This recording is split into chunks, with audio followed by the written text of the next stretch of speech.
Llanaelhaearn is an almost entirely Welsh-speaking village of 250 people. 6 miles north of Pwllheli, at the foot of 3 mountains called the Rivals, and about half a mile from the sea.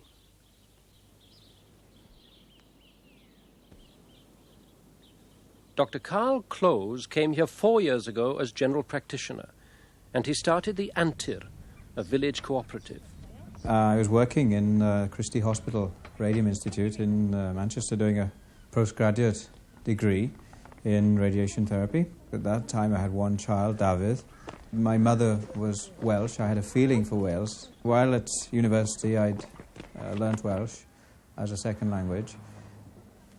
In involving oneself with the Welsh language, one began to identify with it and realise quite simply what a challenge it is under, the whole culture, the whole fabric of Welsh society, particularly rural Welsh society. And really, it was at this point, as I say, working away, postgraduate degree, and I saw an executive practice advertised in llanaelhaearn, and I thought, this is really what I want for myself, for my children particularly, and I felt I could make some contribution to this little corner of rural Wales.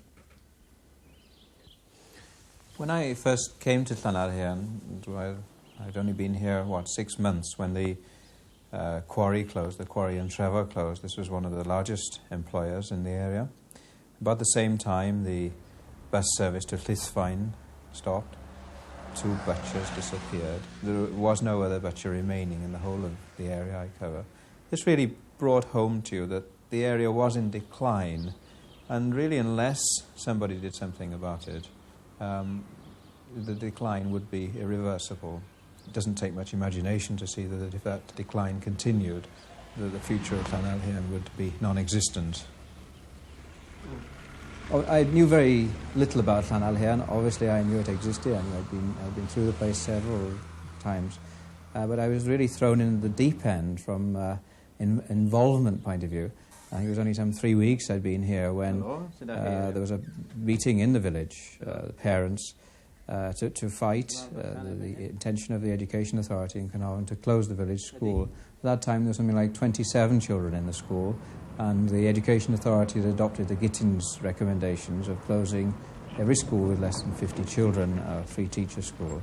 I felt quite sincerely that if this part of the world had any future at all, with the hope of improving the facilities here to try and give a better fabric to the community, and certainly we had to keep the facilities we had with the hope of adding to them in the future. We met as a parents' as a body, as a villagers' body really, because there were other interested people other than parents believing in the community.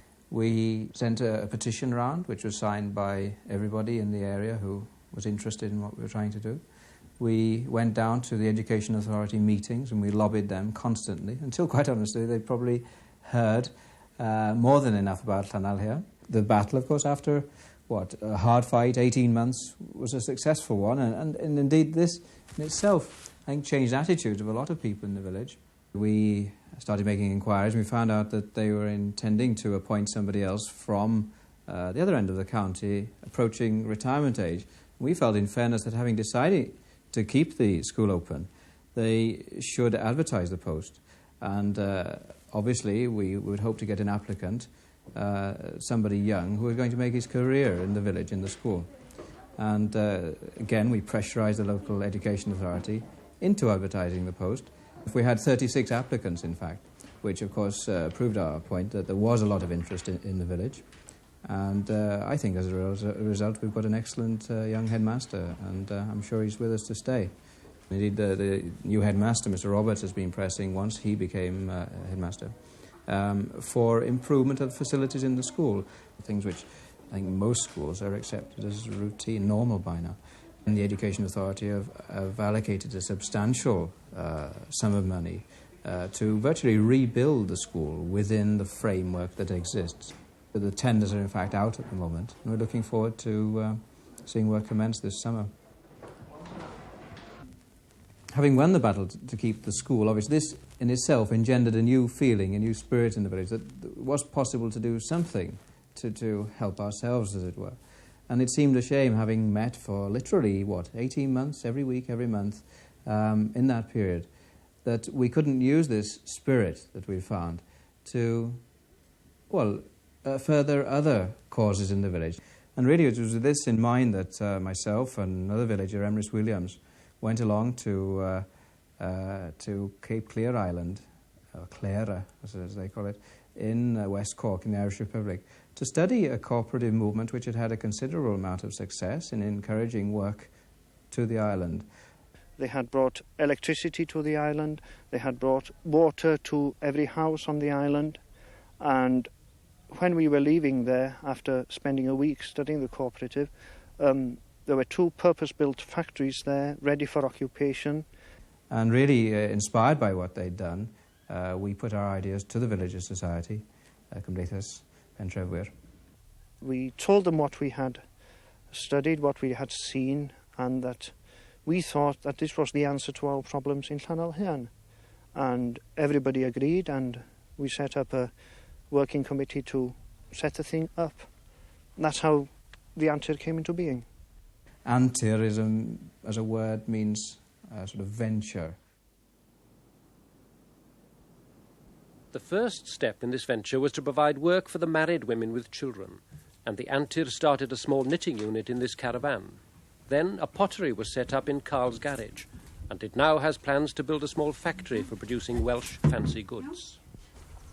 A knitting firm based in London heard about us, and they came up last March with this knitting machine we purchased to give us a demonstration and to show what could be done with it. And since I've got a machine on my own, the Antur committee asked me if I'd go down to London to do a course so that I could teach the ladies how to knit. So I went last October, and since then I've been teaching them how to sew and press and how to finish the garments off. She keeps, looks what we're doing and inspects to see if they're doing the work right. At the moment we're doing the caps, and we've got orders for jumpers and various other things. After we finish caps or whatever, I take my things down to Betty, and then she checks them and sees that they're all right, because we don't want to send anything away that's not perfect, not properly done. I've got to inspect the finished garments, and if they're passable, I put the Antur label on them.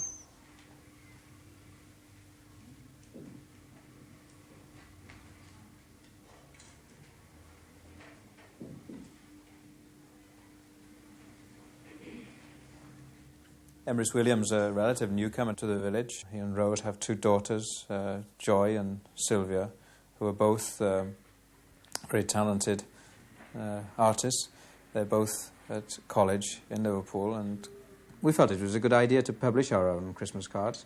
Simply, we knew they were marketable. That is, everybody buys Christmas cards, particularly designed in the village as they have been, and indeed that proved the case. We sold almost 10,000 of them. We were very pleased. I think next year, double that, certainly. Well, they asked us, to do a few designs for them. And then we did about 12 designs between us.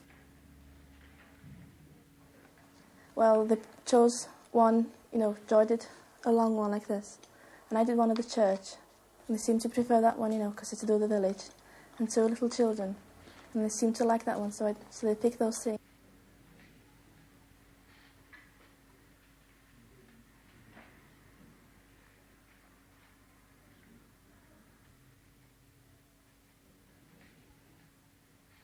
We were living near Aberystwyth, and I was working in an office and doing pottery in our spare time, and decided to advertise for a workshop.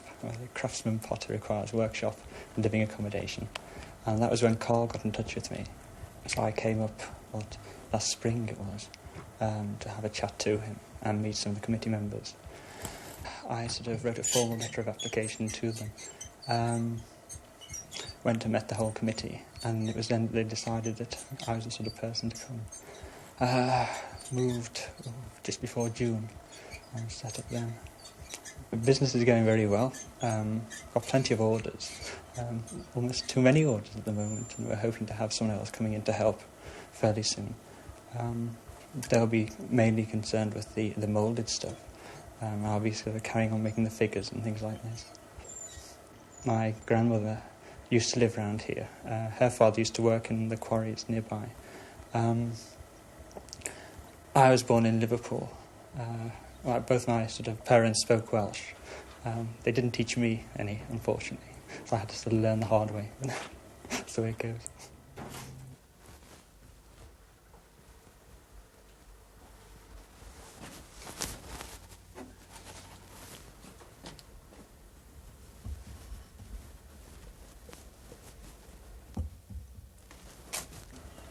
Got orders for little honey pots, scent bottles, and then figures.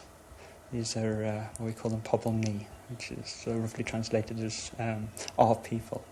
This is ties in with Treacari, the mountain behind us. There's I think it's an Iron Age hill fort at the top. It's sort of been up there. These are supposed to be the sort of people that would have lived up there. I don't know what historians would say to that.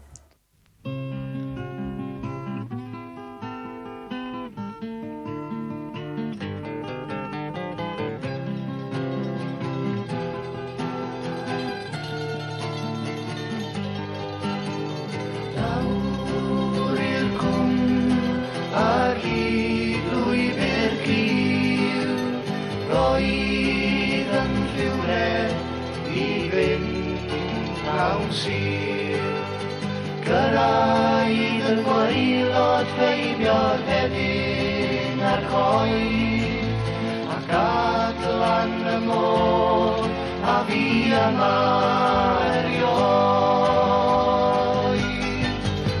Cwnant gwrthair, rwyt ti yma o hyd. Cwnant gwrthair, mor welwd y fi.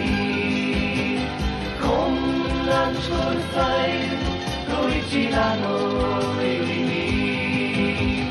Byw fy dynant gwrthair.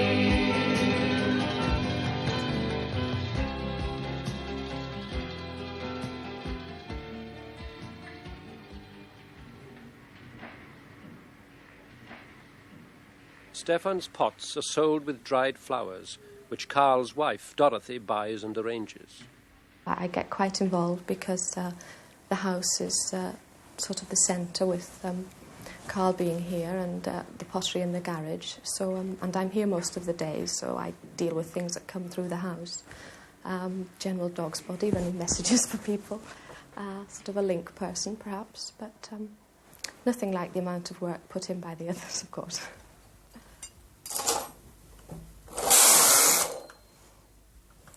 I've learnt Welsh in the last 2-3 years, just since, really since we came here, since we had Rhiannon. And we decided that since we were living here, she ought to start with Welsh as her first language. So I plunged in the deep end and spoke only Welsh to her. And of course that's all she speaks at the moment. So that's as much as Welsh as I've learnt.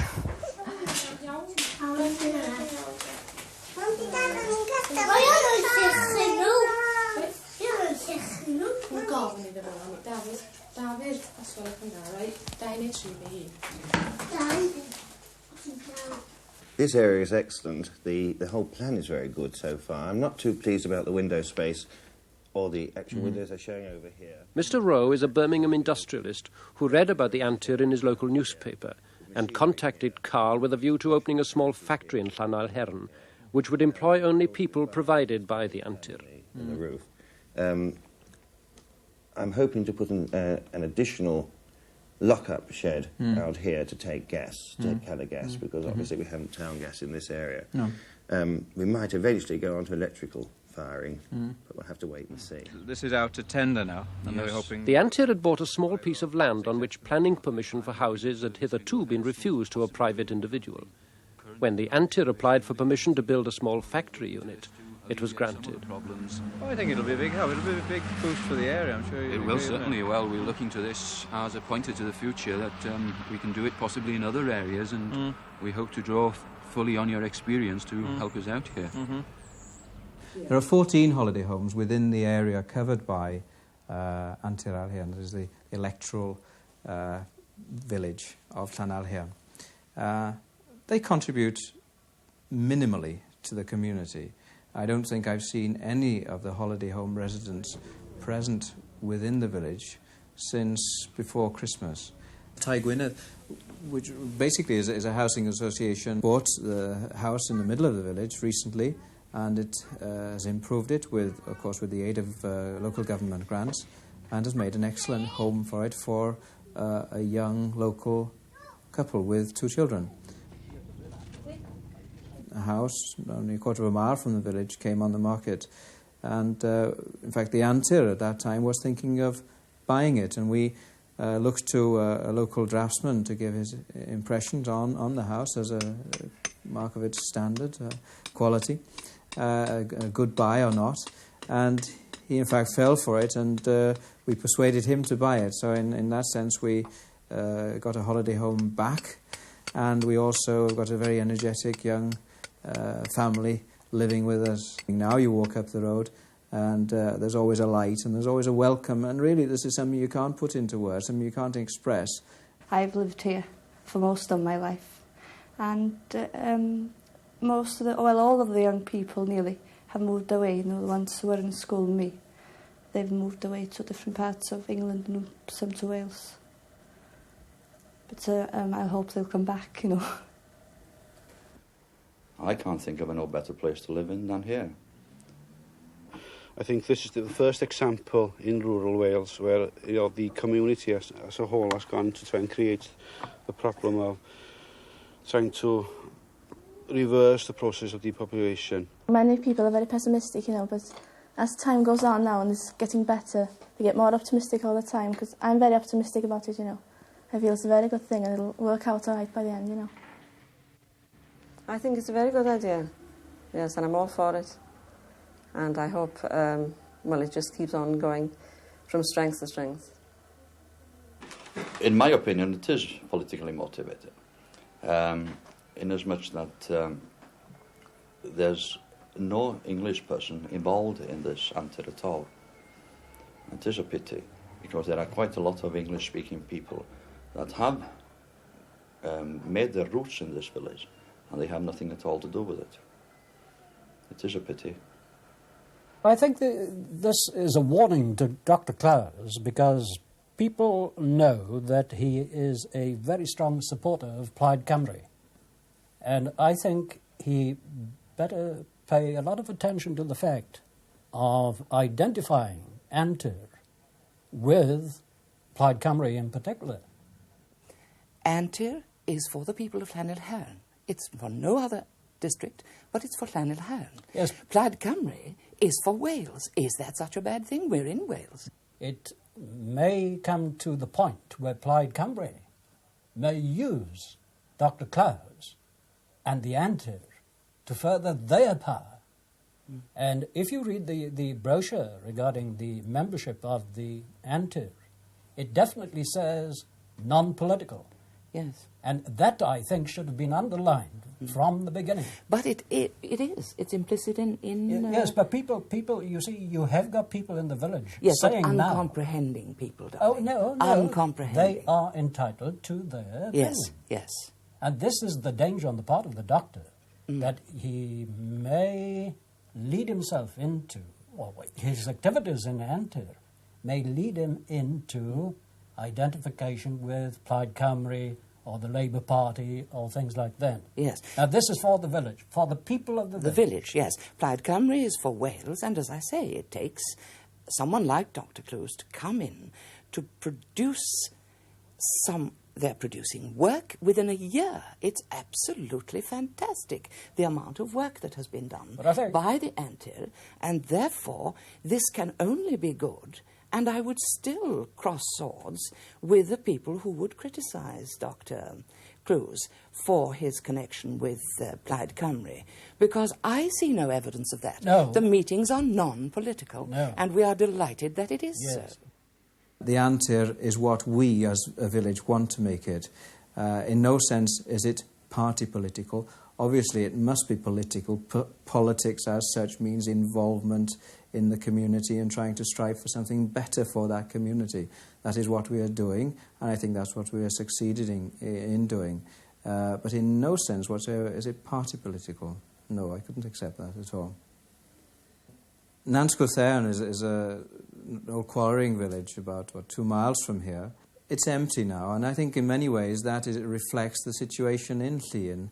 That is, people will not stay unless there's work for them. A group of people, the Nantsk Aelhaearn Trust, who are currently negotiating with the owners of Nantsk Aelhaearn to try and buy it, to convert it into a purpose-built, the first purpose-built language centre for the teaching of Welsh.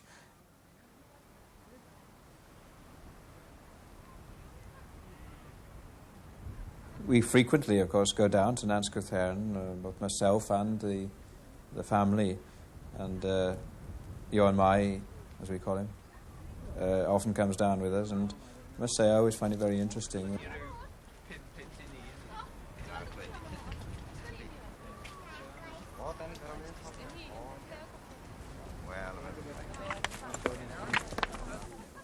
Llanaelhaearn Mai Evans, living in Llysfaen, headmaster in Nevin, nearby.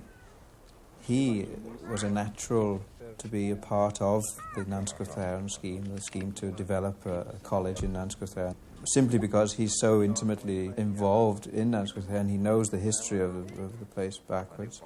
Well, now this was a very happy community. I remember a bit that myself. All these houses were full of quarry people, Welsh people, Irish and English people. And they had even their own stores, you see. They could get their coal by sea from Liverpool. They could have their Sunday school plus their schooling under one roof, that dilapidated chapel that you can see over there. The general opinion of the people then was that they were very, very kind people, very considerate towards the rest of the community. But our challenge, really, is to try and, as I said, bring life back to Nantsk Aelhaearn. It is, in a way, a symptom of the decline of rural Wales, and there's nothing inevitable about that decline. I think everything is in our favour. You've got the country, beautiful country, you've got a culture, a close community, and it's up to us, I think, to make that succeed.